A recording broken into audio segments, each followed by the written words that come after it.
Most people think the hardest part of making money is finding the right job, the right business, or the right investment. The idea that the first $100, zero, is the hardest didn't come from motivation videos or social media influencers. It came from Charlie Munger, the longtime partner of Warren Buffett, who understood something very important about how money actually works. The first $100,000 isn't hard because it's a big number. It's hard because at the beginning, money doesn't help you. There's no momentum, no compounding, no safety net. Every dollar has to be earned with time, effort, and discipline. In this video, we're going to break down why that first $100,000 feels so slow and painful, why it tests your patience more than any other financial goal, and why struggling during this phase doesn't mean you're failing, it means you're right where you're supposed to be. If you're currently trying to save, invest, or build something from nothing and it feels like progress is invisible,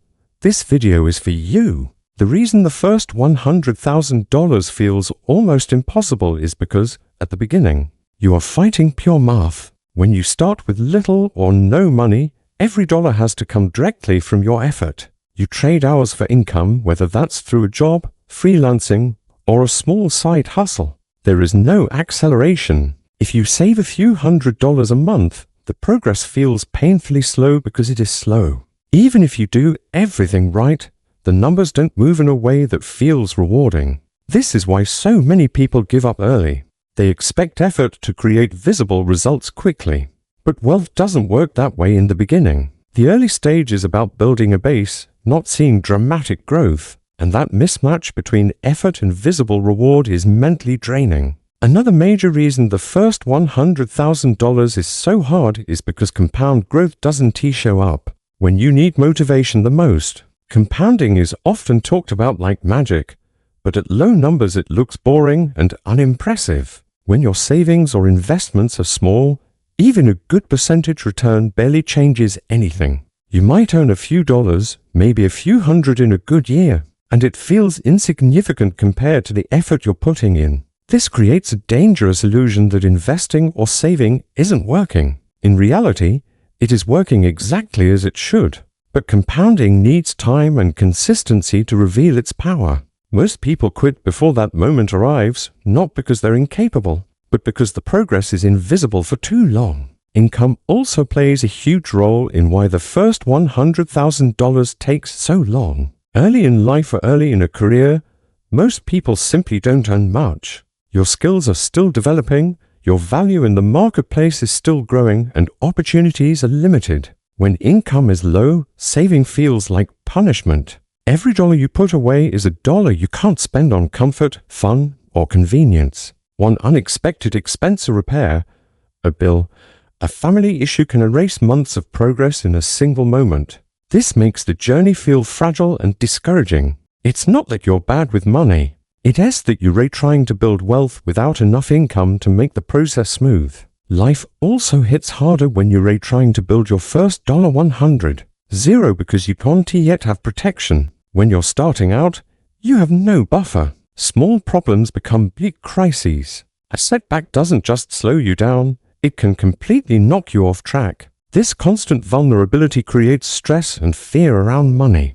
You become cautious, sometimes overly so, because you know one mistake could cost you everything you've built so far. Later, when you have more money, setbacks still happen, but they don't feel as personal or as devastating. Early on, every challenge feels like proof that the system is working against you. Delayed gratification is another reason the first $100,000 is so difficult. Building wealth requires saying no to things you want right now in exchange for something you can see yet.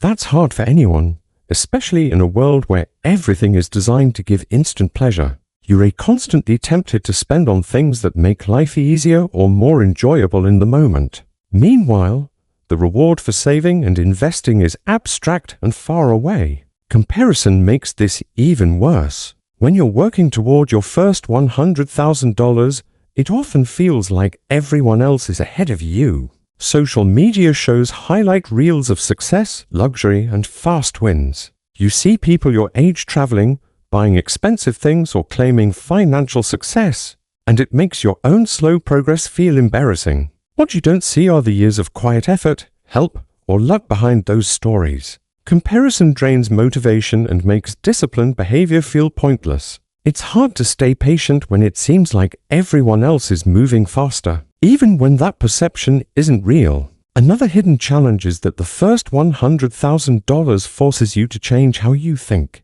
You can't reach it with the same habits and mindset that keep you stuck at zero. You have to learn about money, discipline yourself, and think long-term, often without encouragement from the people around you. This mental shift is uncomfortable. You start making decisions that don't make sense to others. You say no when everyone else says yes. You choose boring consistency over excitement. That identity change is difficult because it separates you from familiar patterns and sometimes even from people you care about. There is also a lack of feedback during this phase. In many areas of life, effort produces immediate results. You study, you get a grade. You train, you see improvement. With money, especially early on, the feedback loop is slow. You can do the right things for months or years and still feel like nothing is happening. This makes it easy to doubt yourself and abandon the process. The discipline required to continue without clear feedback is one of the biggest reasons the first $100,000 filters people out. What most people don't realize is that this phase isn't just about money. It's about building the systems that will eventually create wealth. You're learning how to manage income, control spending, invest wisely, and recover from mistakes. You're developing patience, resilience, and confidence. These skills are invisible, but they're far more valuable than the money itself. Once these systems are in place, money grows faster because the foundation is strong. Without them, even a large amount of money would disappear quickly. The first $100,000 is also where discipline matters more than intelligence. You don't need to be a genius or have perfect timing. You need consistency. You need the ability to show up, save, invest, and improve even when it feels pointless. That kind of discipline is rare, not because it's complicated, but because it's boring. And boredom is something most people can't tolerate for long. This is why reaching the first $100,000 is a strong signal that someone has built the habits required for long-term success. Finally, the reason the first $100,000 is so hard is because it's a test. It tests your patience, your beliefs, and your ability to delay rewards. It forces you to confront uncomfortable truths about spending, income, and effort.